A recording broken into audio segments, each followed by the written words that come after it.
don't assume that you already know everything, because there are a lot of details and a lot of particular things that people think when they come into it already knowing, and there is no such thing as a push two buttons and you get a loan.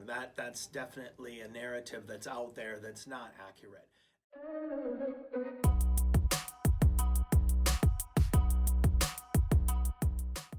Hey everyone, welcome back to the SRE Show. Great to see you all again. I've got a very special guest with us today here, and it is Ryan Yardley with AMEC Home Loans.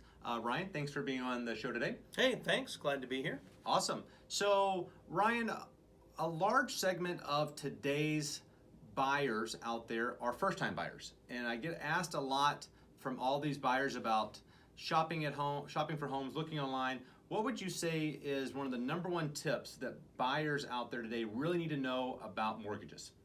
Well, I do run across a lot of, it's a very robust market for first-time home buyers, and there are a lot of great programs for them. And I think that, the best advice is you need to talk to obviously a lender, but don't assume that you already know everything, because there are a lot of details and a lot of particular things that people think when they come into it already knowing, and there is no such thing as a push two buttons and you get a loan. That's definitely a narrative that's out there that's not accurate.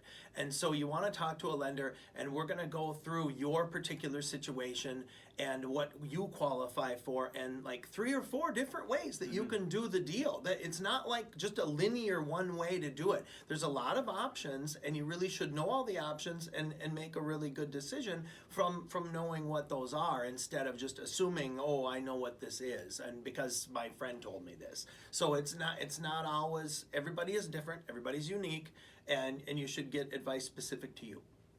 Really good advice. So to recap, there's no real easy button when it comes to getting a mortgage. Certainly not. And if you ask any expert or any realtor, those advertisements are just not true. Sure. So if you could look into the crystal ball and tell us maybe where the mortgage industry, the interest rates, where they're moving here in early 2020, what is your predictions on what we might see coming down the road?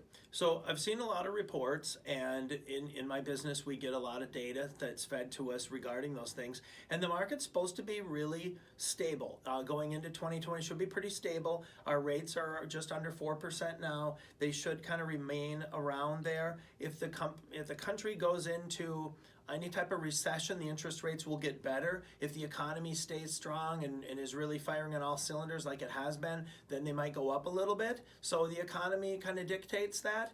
But overall, everybody's expecting it to be a really, really good year for real estate and for mortgage rates. Good advice. I know historically we see a lot of times where interest rates always seem to go down in the wintertime because there's fewer buyers in the market, and then come spring and summer they always kind of creep up a little bit when the masses really begin to start buying homes.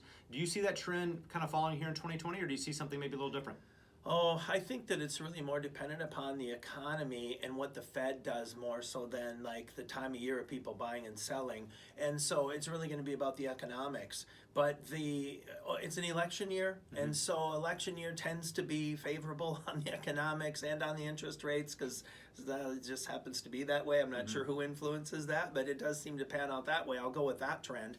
And so I think that, we'll see really good things. But, and it comes down to it, for people that are looking to buy, it's not about trying to time the market like that and, I've got to get the best rate. It's when it's your time to buy a home, and that's your home, that's your greatest and best investment you're going to make.